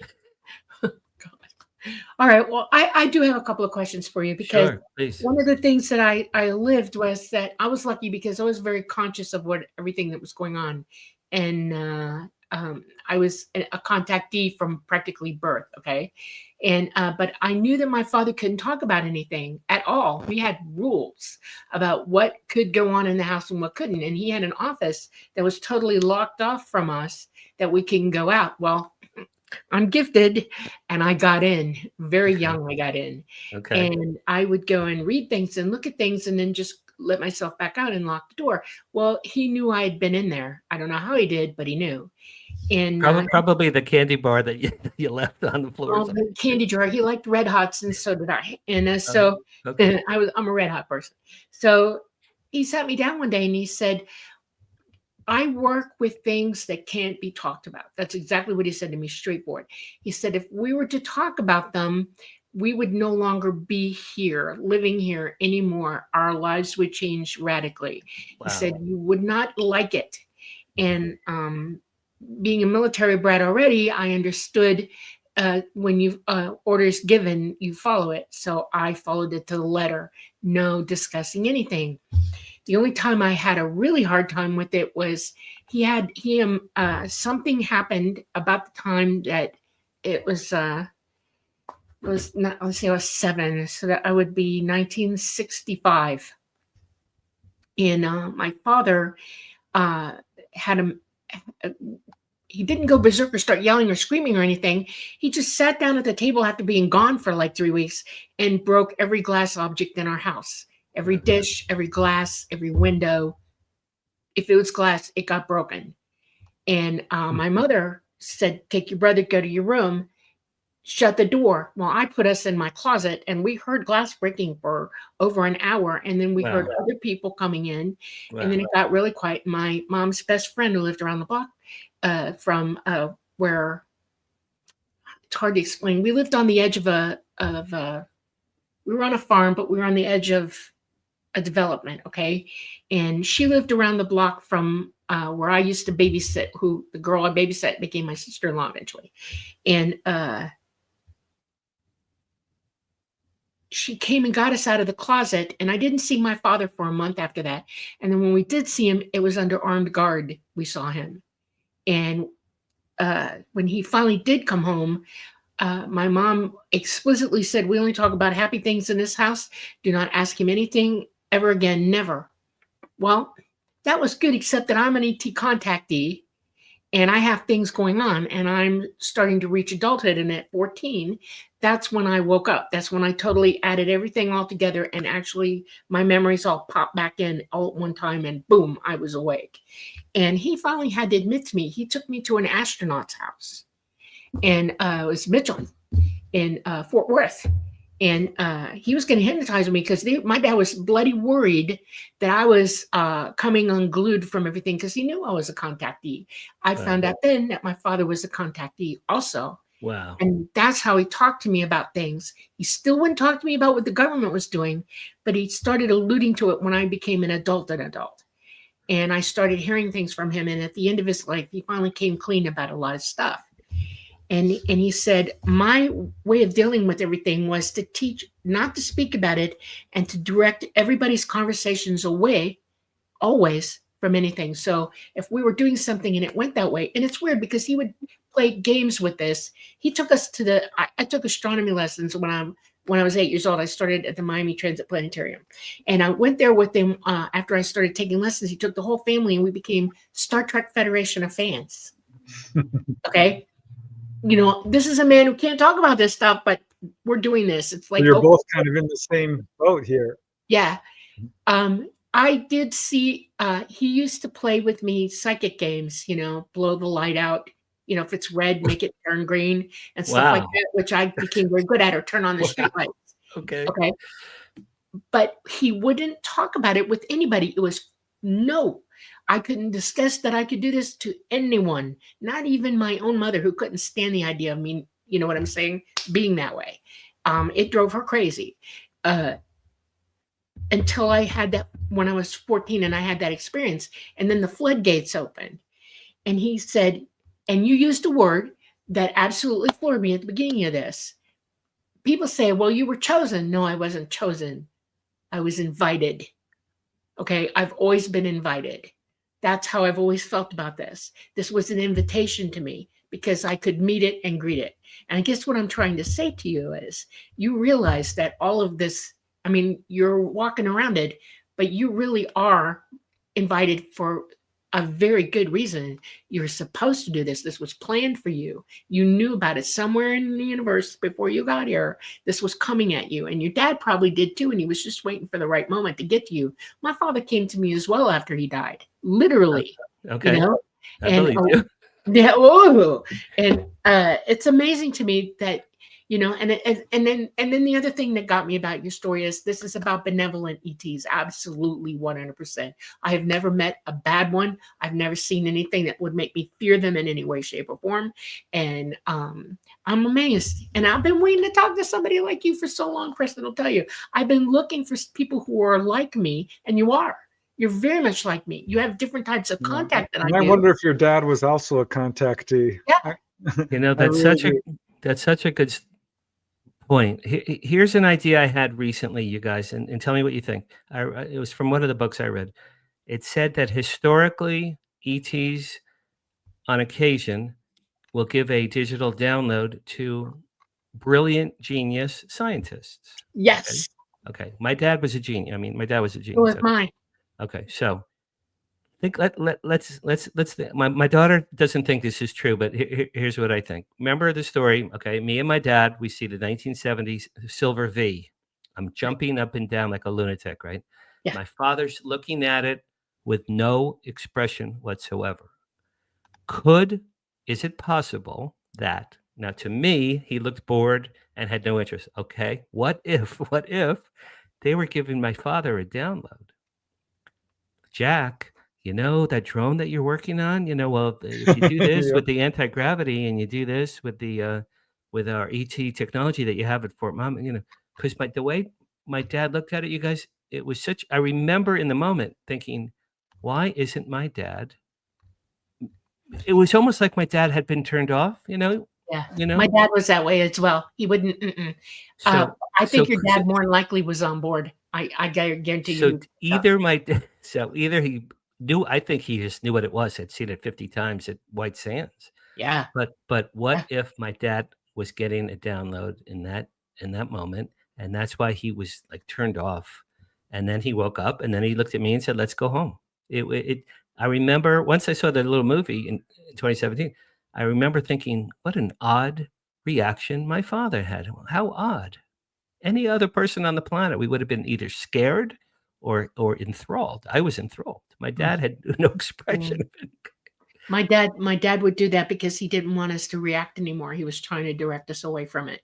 In other words, if it was something that I wasn't supposed to see or know about, he would go deadpan, totally deadpan, and then say, we need to do this instead. And he would turn around and go the other way, or we'd go forward to do something else, change the subject, because we were too close. See what I'm saying? We were too close to that reality. The only words ever out of his mouth that are remotely ufology, ET related were to my mother when he said, I saw something above top secret. I can never tell you or anyone as long as I live. My father never, ever, ever, past his dying day, never said a word to anyone.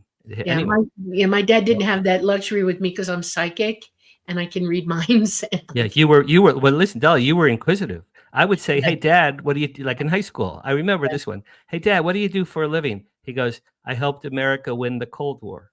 That's all my father ever said. I helped America win the. That's all he ever said. He never told us drones. I mean, really, he never gave us details. My mother never knew anything. He was and he didn't talk when he came home. He was exhausted. He'd come home, drink a Miller beer, read the paper, eat his dinner, and then he'd go to bed. He was a soft-spoken. This is funny. In the kitchen, our family phone in the kitchen was right next to my dad where he sat for dinner. And anytime the phone rang, my father not only did he never answer it, he never even looked at it. My mother was the phone. I never saw my father once ever. Never once answer the phone. Why?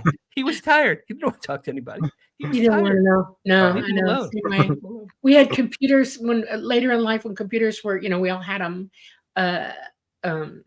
My father was given a computer. We gave him a computer. We all went and bought him one and everything. And we tried to get him online and he never went online. And I'm like, Dad.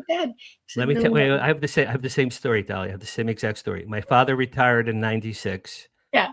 My two brothers and I, we said to my dad, we're going to get you a beautiful computer system for your retirement.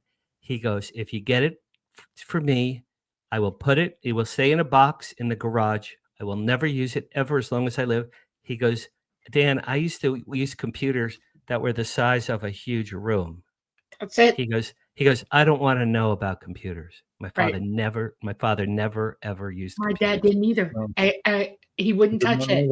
Amazing. That's insane. That he wouldn't touch it. I think one of the grandkids got it eventually, My father refused it. He refused it. Yeah, he said, no, don't give it to me. I won't use it ever. I won't take it out of the box. I want to pop up a few more questions because we're running out of time. We still have a good 10 minutes easy. It's about 15, but this you kind of already answered, but it's a good question from Fun Talks TV. Dan, do you believe in reincarnation? I definitely do. And I'll tell you why. Several years ago, I go to Conscious Life Expo in LA almost every year. About 10 years ago, there was a guy named Dr. Bruce Goldberg. He's you know him? He's a hypnotist. He did an hour lecture about reincarnation. He showed pictures of young people in the modern era, in our age, that he hypnotized, and they told him, I was a Native American Indian killed in the Civil War. I had an arrow in my knee, or there was a kid he had who had died on an aircraft carrier off the coast of Japan during World War II, and he had the name of the person. They looked it up and found that this person existed. So yeah, I do, absolutely do. Wow, that's amazing. Yeah, well, I do too. So, for what it's worth. Here, I've got some more questions. Hold on, I'm bouncing around. Preston, there was a good question about Hollywood that I would love to answer. It was a little bit ago. Well, I'll see if we can get to it. I don't know if I put a star next to it. I try to catch all the questions, but here's a question from Mish. What was your dad's name? Jack Robert Harary. Jack Robert Harary. He was a Did he do lasers? physicist and an electronics engineer. I'm sorry? He did lasers too as well, right? In this paper, my father supervised the first ever drone that used a laser to destroy a tank on the ground. My father did that at White Sands. It's right in here. White Sands in 1975. Can you imagine? Yes, I can. I've actually seen a drone that's laser equipped. He planned and directed the remotely piloted aerial drone system, which culminated in the first successful laser designation of a tank target from a mini drone, resulting in a direct hit at White Sands, October 1975. Wow. So my dad, whatever technology was happening, my dad was right there. He was right there. All right. I see the question you talked about. It's a couple down, so I'm going to go into order because this is a good question from Fun Talks TV. Dan, do you think your dad knew a little too much and he was protecting you from some of the truth? My dad knew a great deal, Fun Talks, a great deal. He never told a soul, not my mother, not his second wife, not his sons. Was he protecting us? It was far, far more than that. My father always said, I'm an American patriot. Yep. My father was never, ever, ever going to break a government NDA. There was zero chance that would ever happen. And my father, from the age of 40 to 65, he was like, in 20, 25 years, I can get my pension. 20 more years, I can get my pension. 10, 15 years. My father couldn't wait to get his pension. And there was no way on the earth that he was going to tell me about UFOs and blow his pension. There was zero chance. So it wasn't protecting us. He was protecting his old age. Everything, yeah. That's what he was doing. Wow. Something really profound about that. Okay, let's get to the next one. Also from Fun Talks TV's, stacking them in. Have you ever practiced clairvoyance? I've had numerous remarkable events in my life. Remarkable. Okay, I'll tell you the most remarkable one that had nothing to do with UFOs or aliens whatsoever. And they're all in this book. I'll give you the best one. They're all in this book. Okay. In summer 1996, I turned 40. I was working for a boss for 8 years who I despised. I hated him. I did not like him at all. He mistreated me for 8 years. I was a successful Hollywood publicist for this guy. He had a very successful business, and I did not like this man. I just turned 40. He and I were at a meeting in Beverly Hills at the Four Seasons Hotel with new clients. So it's me, my boss that I hated, and two new clients. And we're sitting there, and my boss is telling these people how great he is and why they should hire him because he's a genius and he's wonderful. Okay. And I'm taking my little notes and I'm wearing my little suit because this guy always made me dress up like a monkey. Okay. And I swear to God, this is true. I'm sitting there being miserable. I just turned 40, being miserable. And he's telling them how great he is. To my left, in the ceiling at the Four Seasons Hotel, it's still there. It's up the street from where I live. In the ceiling is a huge crystal glass chandelier. I'm sitting there taking notes, being miserable. The chandelier spoke unto me, and it said, "Dan, start your own business." On my daughter's life. True story. I looked up. I said, "What?" Dan, twice, start your own business. I swear to God, this is a true story. At the chandelier. Yeah. I went, oh my God. And then on this piece of paper, I figured out if I was bringing in a lot of clients, of my own clients, and this guy, and I was only getting 10% of my money. He was getting 90% of my money. I wrote down all this stuff, and I realized if I got 100% of my money, which I was already doing anyway, I'd be a millionaire. Okay. Hmm. So I stood up, big smile. My boss looked at me. He goes, "Where are you going?" I go, "I have to leave." Big smile. I went home. I called all my clients. Every client said, "Wherever you go, I go." And within 2 months, I had the first year I did $500,000 All right. See? from the chandelier. So clairvoyant, yeah, I'll say. All So right. that's more like clairsentience, actually. And It was like God spoke unto Moses. Right. Moses Absolutely. free my people from mine. Egypt. That's what it means. Mine Clairsentience. was Dan. Ooh-wee. Start your own. Yeah. I wish Yeah. he spoke unto me.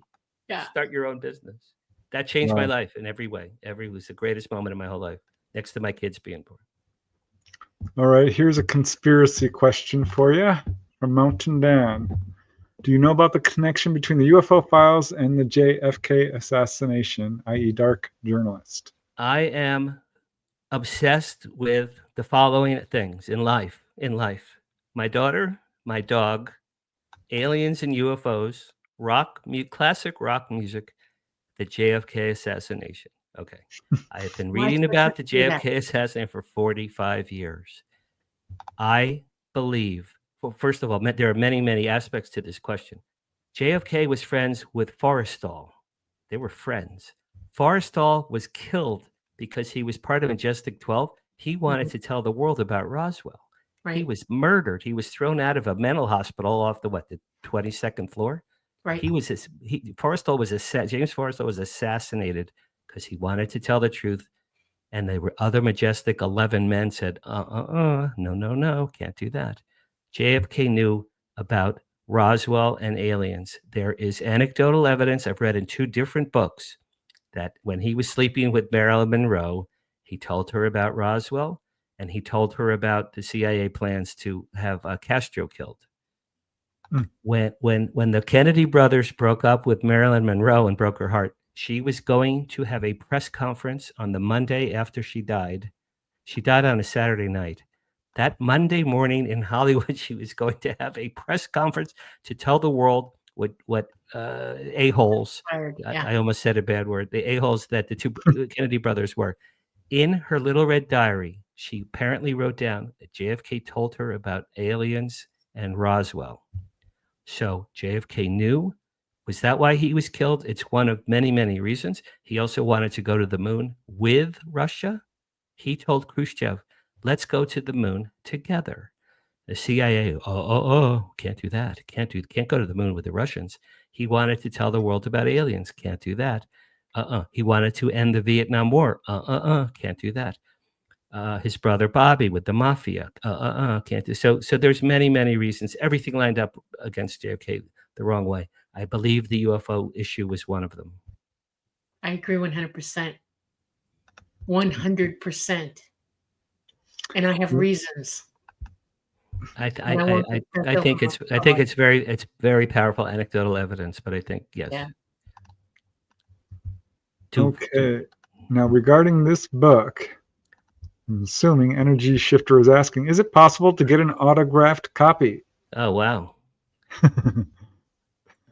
Email me, Dan at asburypr.com. Dan at asburypr.com.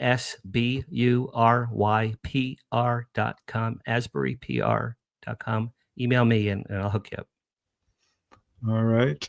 I'll pull that out. And Valerie Nelson is asking a question. Can you leave these links in the description? Gardening and listening. Absolutely. Yes. They're all in the description. They will be in the replay. You will find them. Yes. You can just read the bio. It's all they're clearly marked. Yes, they're in there. All right, Preston. A few minutes ago, there was a question about Hollywood and disclosure. Yeah, here it is. There it is. Exactly. Okay. Yes, Scarlett. Yes, this is my reason to be these days. Hollywood historically has shown alien, UFO, ET movies where they are evil, mean, horrible. They come to kill us and eat us. Independence Day, War of the Worlds. There's a famous Twilight Zone episode called To Serve Man. They come to eat us, literally to eat mankind. Most of Hollywood's take on this topic, most of it has been evil, demonic, and mean. Why? They have to put asses in seats. They have to sell tickets.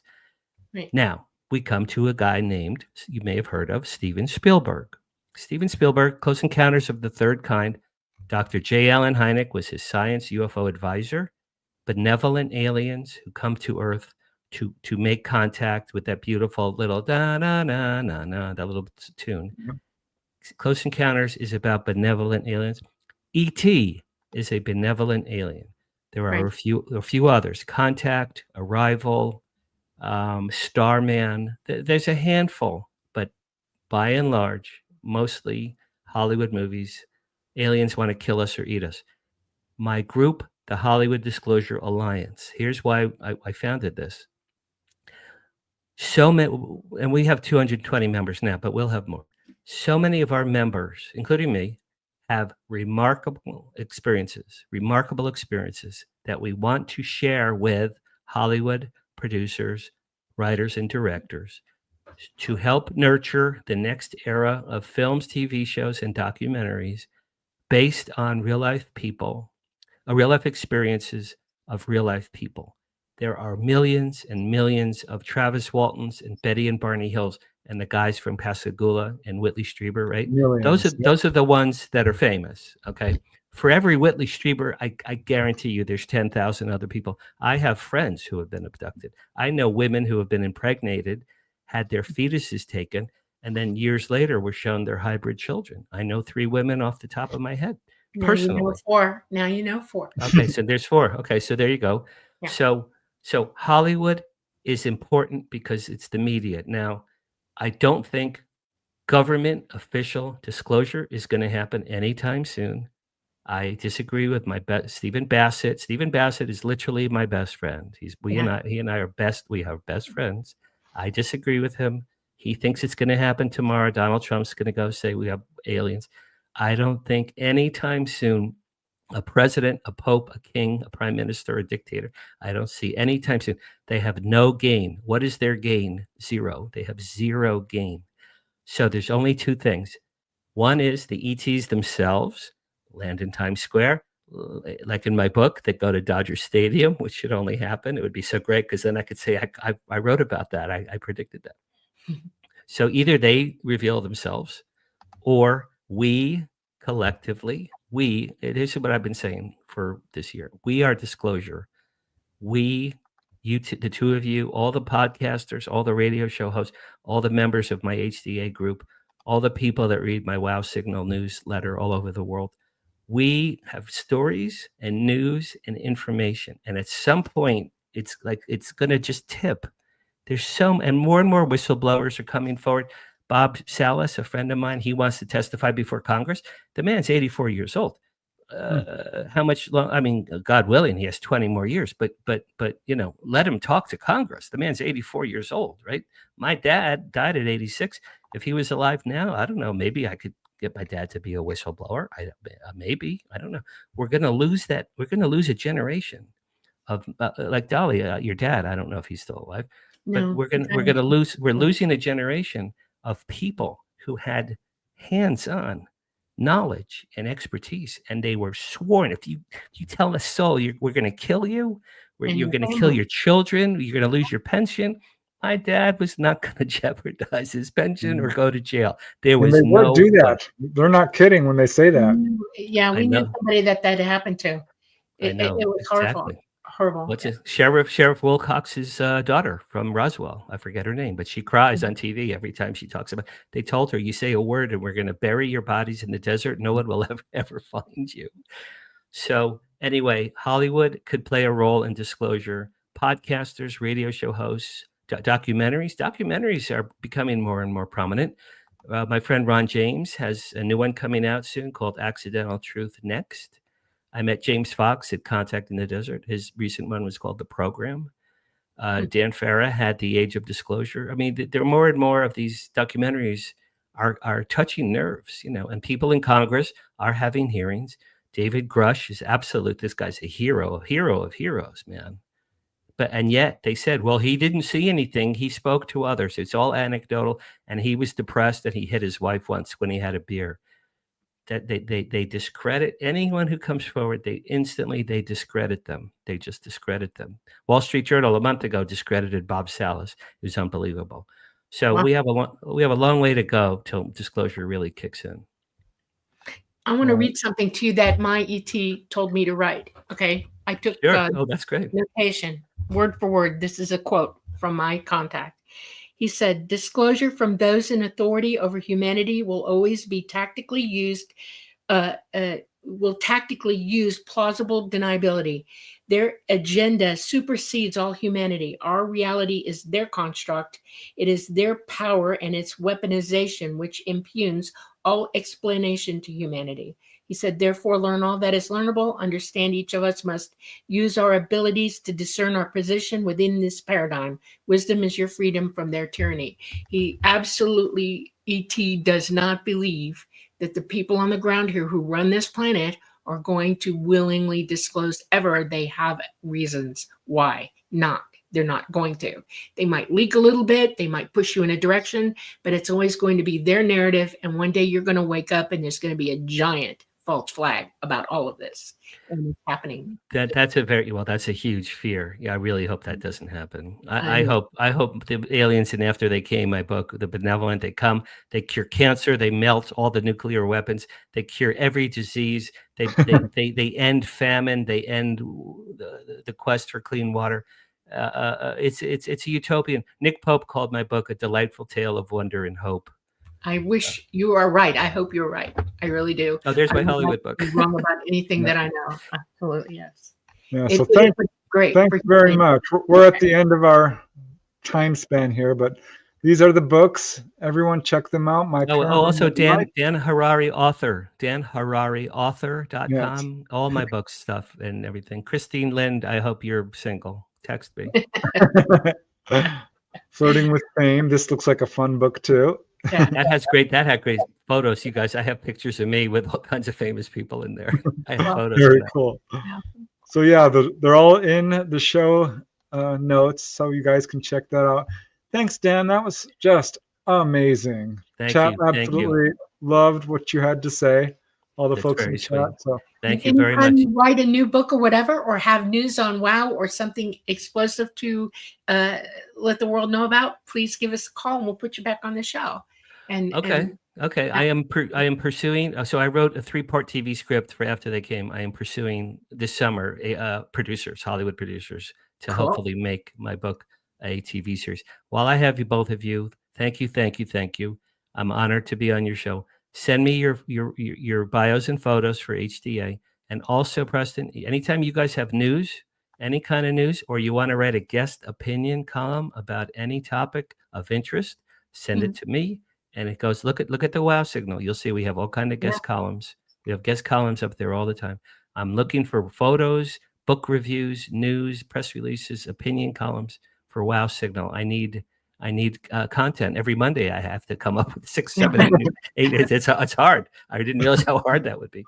But anyway, right. I know we have. I'll help you out. No problem. Yes, send me stuff. Thank you, guys. When we hang up here with our this, I want you to stay on the line with us for like 4 minutes. Is that okay? All right. 4 minutes.